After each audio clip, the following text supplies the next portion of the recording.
In this video I will show you how you do an import of the data on server 3. So the first thing we do is we connect to server 3. server3.tests.nl. Of course you have to use your username password for this. Next thing I do is I go to my repository. You have to go to GitHub or Bitbucket or wherever you have stored your repository. This is the URL of the repository. I do a git clone. I can do a clone because it's my repository, so I don't have to fork it or anything like that. Of course I need to give up the username and password of the repository.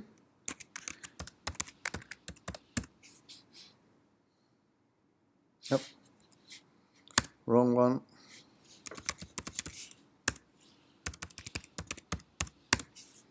So it has to be the username password of the repository and not the username password of this machine. So let's check what's in there. We have to go to books solved. We see that there is a data directory that's the same as there is. It's exactly the same directory.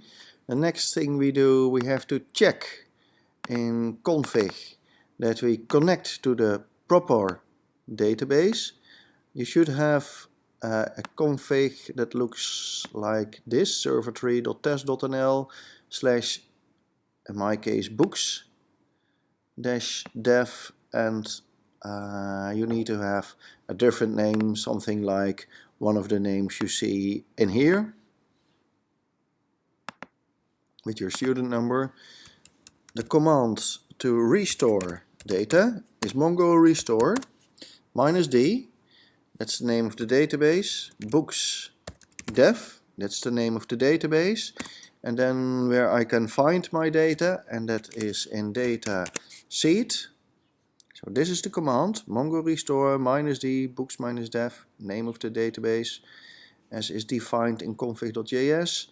And then where my data is stored, enter, and now we're done. So let's check, there is no books dev in here. Refresh.